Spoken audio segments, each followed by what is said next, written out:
Hello, my name is Stephen Hatsugi, and my report is on the American military veteran. American military veterans come from a long history of brave men and women. The United States military is made of six branches: the Army, the Navy, the Marines, the Air Force, the Coast Guard, and the United States Space Force. Men and women have served our country for almost 250 years, are the backbone of the freedom we are provided. Although I do not agree with war or violence, I believe that having a powerful military in any country's best defense of its sovereignty.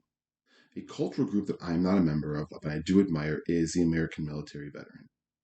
This report will explore the history of our military, the culture of veterans, their attitudes, beliefs, values, misconceptions, and stereotypes, and finally, something I learned that I found shocking or surprising at the end. Real quick history of our military, kind of break it down. The U.S. Army was founded on June 14, 1775. Actually, quote, was the Second Continental Congress formed the Continental Army as a means for the 13 unified American colonies to fight the forces of Britain. This comes from GoArmy.com.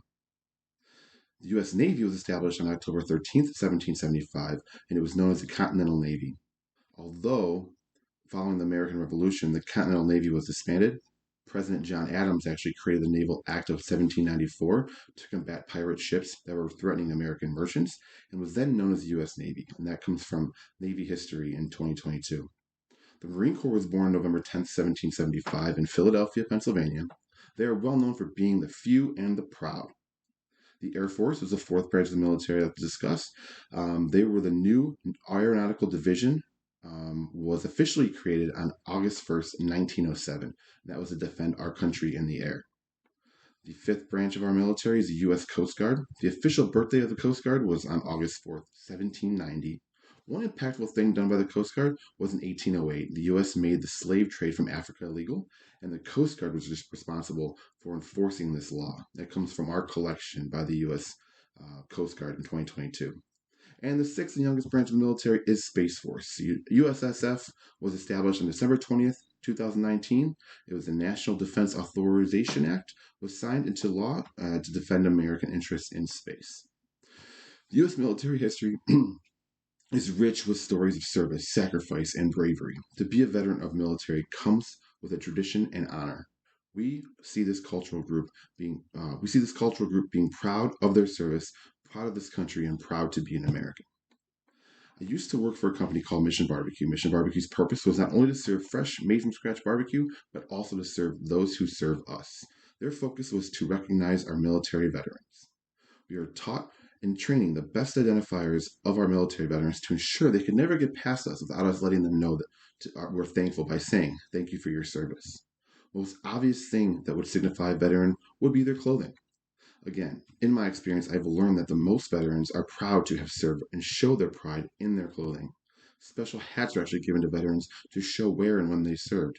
Typically, it will show the conflict in which they were involved, such as Vietnam, the Korean War, and Desert Storm. The rarer hat you could see is World War II. These folks are revered to be the greatest generation because they lived through the Great Depression and fought in World War II, or supported at home in World War II. It is, however, becoming more difficult to actually identify these veterans through their clothing because more and more people are outwardly supporting veterans with their clothing. Many times we would ask someone if they served or if they would say no. They would say, "No, I'm just very supportive." I can understand that because I myself do the same thing. Lately, there have been many brands coming out that are veteran-owned that make military clothing, military supportive clothing, like Shield Republic, Grunt Style, and Nine Line Apparel. I myself purchased those, but I did not serve. Another way to identify the veterans is by their tattoos. We learned the Marines rarely would wear clothing to signify that they were in the military, but many Marines would have a tattoo signifying that they served. Most common would be the Marine symbol and or the Semper Fi phrase, which means always faithful or once a Marine, always a Marine. The final way we could come to recognize a Marine was probably the most impactful, most significant, was evidence that they sustained an injury. We noticed many men and women would come in with service animals that would support their PTSD. They would come with prosthetic limbs due to injuries sustained in battle. In those sensitive situations, we would not come out and assume anything. It would give us a reason to start a conversation to learn more about them.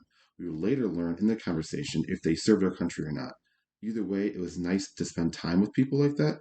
They enjoyed the time we gave them, and we had an opportunity to better understand what people go through. Veterans have strong attitudes, values, and beliefs that stem from their service to our country. As noted in a Pew Research Center article, a majority of Americans and veterans associate discipline patriotism with veterans. This comes from Engelnick in 2022. It goes on to show that veterans believe they are more hardworking and disciplined than non-veteran Americans. Although I disagree with that statement, I can understand why would they believe that. Veterans, especially those who have been deployed, have gone through more vigorous physical training and discipline training than most any other Americans. I, for one, am a very hardworking person, and so it's hard for me to believe that I'm not as hardworking as our veterans are because they had military training, but I can see how they would believe that. The U.S. military veteran is the truest of patriots. Quote, it is not seemingly for a man to die fighting in defense of his country. This comes from the Iliad by Homer. It is my opinion, although it may not be a common one these days, that although this country had made many mistakes, the Declaration of Independence and the Constitution in this country was founded on are worth fighting for. The people of this country are the freest in the history of the world. Our active duty and veterans understand that this is worth fighting and dying for.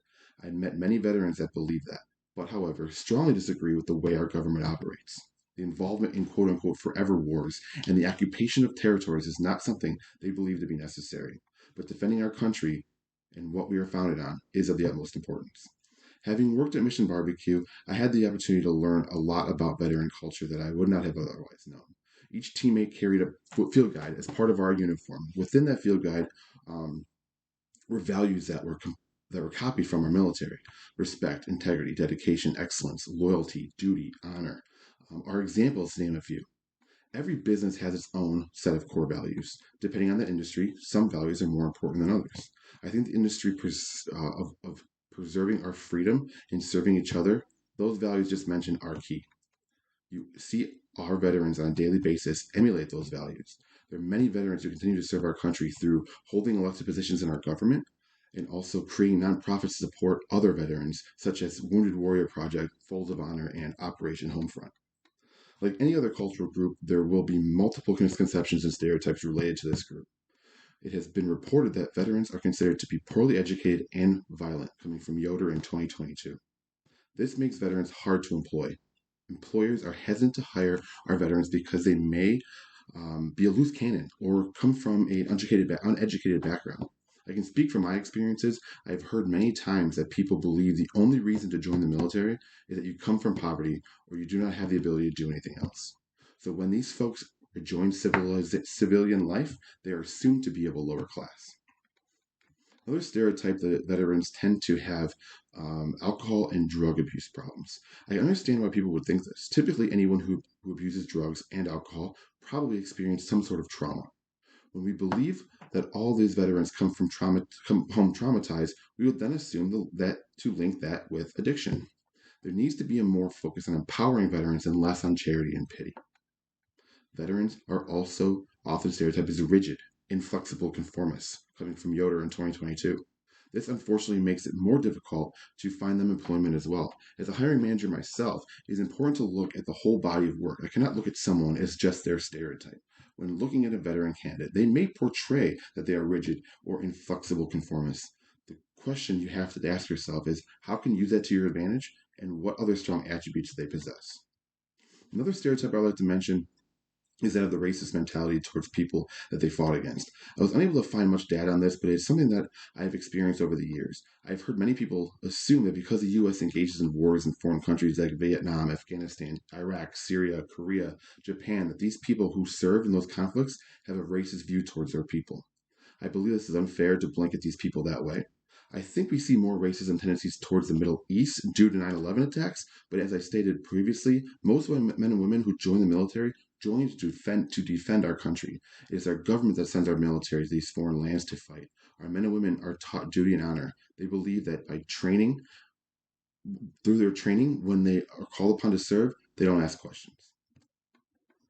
While reading about veterans' mental health and disabilities, I came across a statistic that was quite saddening. Veterans make up 11% of Americans experiencing homelessness. This comes from Catherine Monet.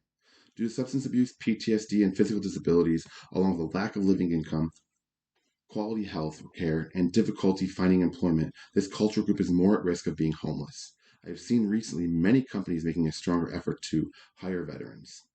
And I think that's what we need to see more of in society. I think our active military and military veterans are an important aspect of our American culture. We have such a rich history. It's stated in my opening, our country has made many mistakes along the way and still does make mistakes. What our veterans provide us is the freedom to make those mistakes and hopefully learn from them. They ensure we are free from outside forces. It's just too bad they cannot protect us from inside forces that may be threatening our freedoms.